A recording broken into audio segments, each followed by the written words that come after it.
Glenn Kirshner, I want to ask you, because this all sort of dovetails here, about the new Attorney General nominee who will have his hearings today, William Barr, set to begin in just a few hours. 2 days, we're expecting a pretty grueling questioning with a big focus on the potential future of Robert Mueller's Russia probe. Barr expected to tell members of the Senate Judiciary Committee he believes Mueller's investigation should continue unimpeded. That's according to prepared remarks obtained by NBC News. In those remarks, Barr also plans to say the public should be informed of the results of that investigation, writing, "My goal will be to provide as much transparency as I can, consistent with the law." Barr continues, "I can assure you that where judgments are to be made by me, I will make those judgments based solely on the law and will let no personal, political, or other improper interests influence my decisions." In a letter to the committee's chairman, Republican Senator Lindsey Graham, Barr reiterated his views on the Russia probe, adding he believes a president can obstruct justice. But Democrats on the committee, including at least 3 potential 2020 presidential contenders, are expected to hammer Barr on a memo he wrote last year in which he criticized Mueller's investigation. At that time, he wrote that the special counsel, quote, should not be permitted to demand that the president submit to interrogation about alleged obstruction, adding, apart from whether Mueller has a strong enough factual basis for doing so, Mueller's obstruction theory is fatally misconceived. So, Glenn, William Barr can say what he wants to in these hearings, and I'm glad he's saying publicly and on the record and in sworn testimony that it ought to go forward and that the results should be made public. But his initial feelings about the investigation, his core feelings, remain true, as published in that memo. Yeah, Willie, it was almost a surprise, I think, when the president first announced he would nominate Bill Barr, because Bill Barr was viewed as something of an institutionalist, a law and order guy, someone who, by all accounts, seemed to be deeply concerned with the reputation and the integrity of the Department of Justice. So I think after the president installed, Whitaker, who seemed entirely inappropriate for the position, I think people were pleasantly surprised that he appointed a Bill Barr. And that was until people realized that Bill Barr had authored this, let's call it curious memo, I believe in June, and he just sort of, as a private citizen, offered it up to the Department of Justice. And, Willie, what I think is most enlightening is the very first sentence or two of that memo. And if I could just read it, it says that, quote, "I realize that I am in the dark about many of the facts, but I hope my views might be useful." It's curious that Bill Barr, unsolicited, would send a memo to the Department of Justice admitting that he is completely in the dark about the facts of Robert Mueller's investigation, and then go on for 19 single-spaced pages to criticize the Mueller probe and to lay out this broad, sweeping executive power in what he calls the facially lawful act doctrine.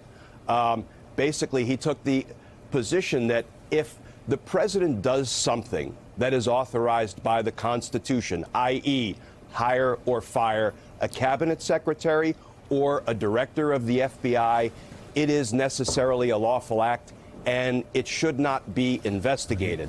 That is a really aggressive, curious position to take. Now, we're all heartened that Bill Barr has said all the right things in his opening statement, but it is just that, an opening statement. Let's see what kind of questions he has to endure during today's hearing. Glenn, it is curious at best, and it reminds me of Whitaker, who announced to people that he was going on CNN to apply for a job with Donald Trump's Justice Department. It looks like they're playing to the cheap seats here. And in Barr's case, you can't help but look back at the president's last Supreme Court pick, Brett Kavanaugh, who wasn't really even on the first list that the Federalist Society put out. But he had written that 2009 law review article that said that a president couldn't be indicted, and suddenly he zooms to the top of the list. Now here's Barr, again, basically playing to Donald Trump.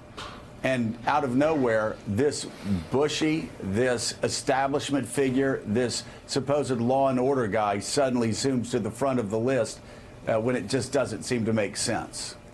It does seem pretty transparent, Joe. Now, I will say when we look back at Barr's prior tenure as Attorney General from 1991 to 1993, it's interesting. I went back and looked at some of the reporting, and I think it was the Los Angeles Times reported that his confirmation hearing back in 1991 was, quote, unusually placid, close quote.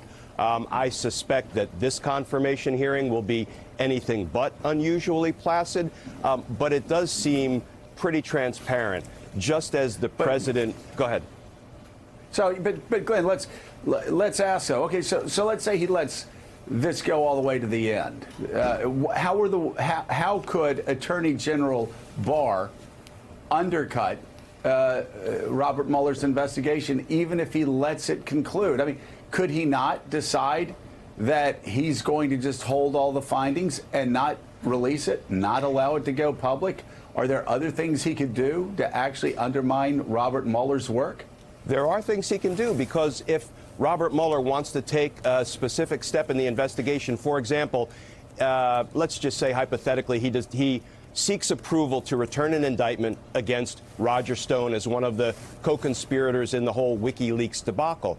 Now, he would have to get permission from the person supervising the probe. It was Rod Rosenstein. We assume it will become Bill Barr. Bill Barr could withhold that approval. It seems to us that that's unlikely, given even what's been publicly reported about Roger Stone. But Bill Barr would have the authority in his capacity as the person supervising the Mueller probe to withhold that approval. He would have to report it out at the end of the day to Congress, because there's a daylight provision that says any denial of a request by special counsel ultimately has to be reported out to Congress. But he could take those kind of steps. But one other thing, Joe, when I heard in his opening comments that he intends to give that he knows Bob Mueller personally, he worked with Bob Mueller, he respects Bob Mueller, I was encouraged, heartened even, because, you know, I learned how to try murder cases in Washington, D.C. from Bob Mueller, my direct supervisor in the late 90s. So anybody who knows Bob Mueller, knows the man, knows where his heart and his principles and his ethics are, that's a very good sign, I think, for the way Bill Barr will approach his relationship with Bob Mueller. I, for one, politics aside, I'll jump in a foxhole and fight the enemy with Bob Mueller any day, knowing the man he is. I think a lot of people would. And David French actually yesterday had a great column talking about how he was a sheepdog, defending the rest of us against the wolves. Glenn Kirshner, thank you so much. Thank you, Glenn. Just one interesting side note: there are a lot of people that are saying right now that Robert Mueller's investigation is winding down. We've now been hearing that for 14 months. Remember Donald Trump's lawyer, Ty Cobb, was constantly saying, oh, it's going to be over by Thanksgiving. Giuliani was pushing him to hurry up. Giuliani said this is going to be. We don't know when this is going to be over. We could have another 6 months ahead of us, or maybe there will be a report written in the next month or two. Who knows? Only Robert Mueller knows, and people speculating right now are actually making a big mistake. Well, what we're seeing is how many different angles there are, how much there is. When you think of like Elijah Cummings on oversight, trying to figure out what questions to ask, they have to be so careful, so quick on their feet, because this is massive. Could take a long time. Thanks for checking out MSNBC on YouTube, and make sure you subscribe to stay up to date on the day's biggest stories. And you can click on any of the videos around us to watch more from Morning Joe and MSNBC. Thanks so much for watching.